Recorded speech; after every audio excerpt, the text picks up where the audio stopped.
Simula ngayong araw, sisimulan ng MMDA ang pag-aaral kung dapat ba o hindi na gawing alas 7 ng umaga hanggang alas 7 ng gabi ang number coding sa Metro Manila. Live mula sa Quezon City, may unang balita si James Agustin.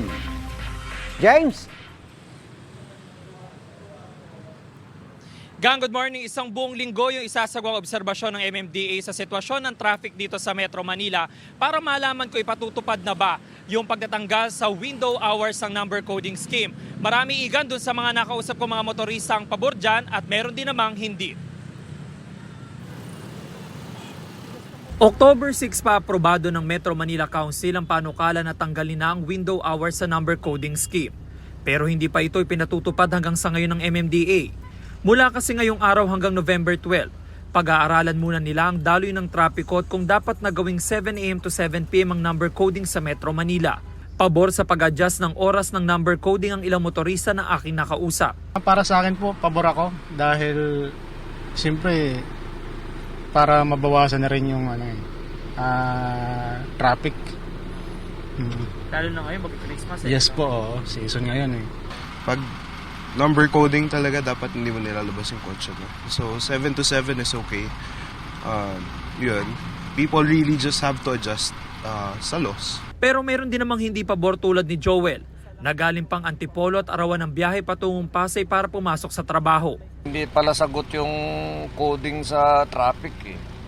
Kasi katulad yan, 7 p.m. to 7 p.m. ng 7 a.m. to 7 p.m. Pagdating ng 7 p.m., maglalabasan yan, traffic pa rin yan. Eh paano naman yung lumalabas ng alas 7 ng gabi, kundi traffic pa rin yun. Gusto yun talaga nila yan, bawasan nila yung production ng sasakyan. Ang mga public utility vehicles naman na exempted sa number coding, pabor din sa resolusyon na inaprobahan ng MMC.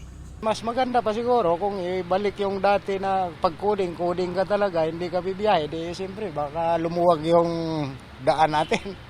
Sobrang traffic talaga. Eh, kita mo naman yung EDSA. Pag umaga pa lang, di ba, punong-puno. Para mabawasan yung traffic sa kalsada. Ang dami namin sa kalsada. So kung magka-coding din kami, mas maganda.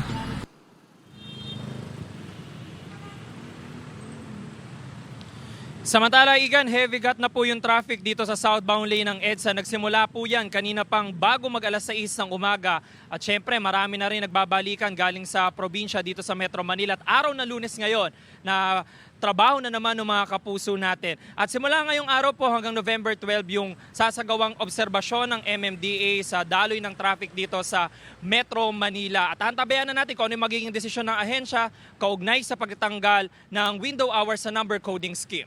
Yan ang unang balita mula rito sa Quezon City. Ako po si James Agustin para sa GMA Integrated News.